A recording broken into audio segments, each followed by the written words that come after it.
Nggih. Pertanyaan nomor 3. Bangun kesiangan apakah tetap wajib sholat subuh? Nah ini biasanya sering ditemui lah. Meskipun nggak banyak.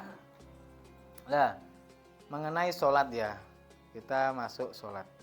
Sholat itu hukumnya wajib fardu ain bagi setiap hamba Allah. Nah, kefarduan sholat itu akan tetap dihukumi atau tetap dipegang sampai sampai nyawanya ada. Karena apa? Karena syariat memberikan toleransi. Urutan-urutan sholat ketika dia nggak mampu. Yang pertama adalah berdiri.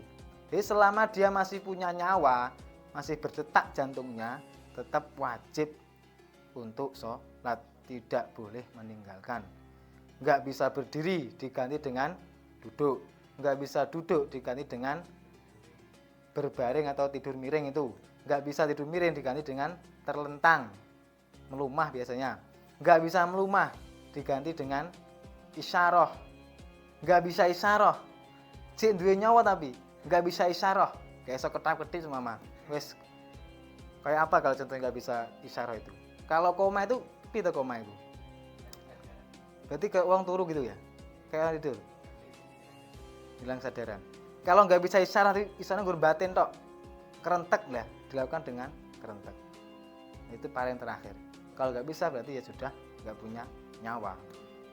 Nah, itulah sampai seperti itu syariat memberikan kelonggaran bagi orang yang nggak bisa berdiri dan lain sebagainya, bagi orang yang nggak mampu.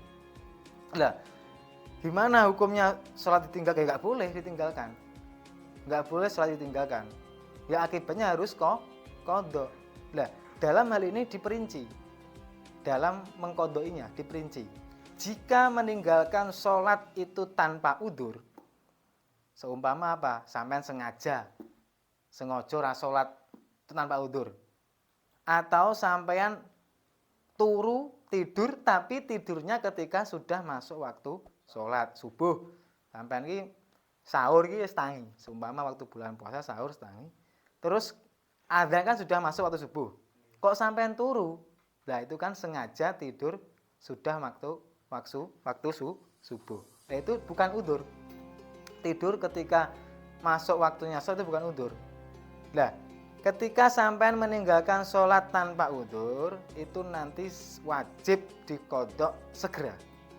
Hukumnya segera, wajib segera. Ya, wajib segera. Sampean eling seumpama belum subuhan, eling jam 8 tangi. Oh, aku mau subuhan. Nah, sampean meninggalkannya dengan apa? Dengan tanpa udzur, enggak udzur. Ya wis sampean segera untuk mengqadainya. Seumpama sampai meninggalkan sholat itu enggak cuma subuh tok. Yo enek wong sing sholate maghrib bolong, isya bolong, subuh bolong. Lah, itu dilakukan karena tanpa udzur, ora enek apa-apa enggak sholat. Lah, bagaimana caranya? Ya ketika iling, paginya setelah subuh itu dia iling, sadar, taubat, langsung segera dilakukan. Dengan bagaimana? Ya urut sesuai waktunya. Berarti maghrib dulu diqadai, kemudian isya baru subuh. Kemudian yang kedua, meninggalkan sholat karena udzur. Udzurnya apa? Seperti udzur tidur. Sampai tidur sebelum waktu sholat, saking kesele seumpama, saking capeknya kuliah, terus kemudian kerja deadline atau yang lainnya, akhirnya sampai capek. Sebelum jam 11 sampai sebelum tidur sampai tidur sampai masuk waktu asar, seumpama ada orang seperti itu. Nah, nanti itu hukumnya tidak lagi segera, tapi sunnah untuk menyegerakan sholat qadha-nya. Jadi sunnah, enggak wajib segera qadha, enggak, tapi sunnah menyegerakan qadha-nya. Jadi ada dua hukum sholat apabila ditinggalkan. Hukumnya sama, wajib qadha. Tapi yang pertama ditinggalkan tanpa udzur itu wajib segera untuk mengqadha, dan yang kedua adalah sunnah untuk segera mengqadha. Tapi semua wajib mengqadha. Ya, seperti itu sholat yang ketika ditinggalkan. Adapun niatnya apakah berubah, Ustaz? Iya, berubah. Kalau sholat yang tepat pada waktunya, kayak sholat subuh ya. Niatnya tuh ketika sudah masuk waktunya kan usolli fardhu subhi rakaataini mustaqbilal kiblati adaan lillahi ta'ala ketika sendiri.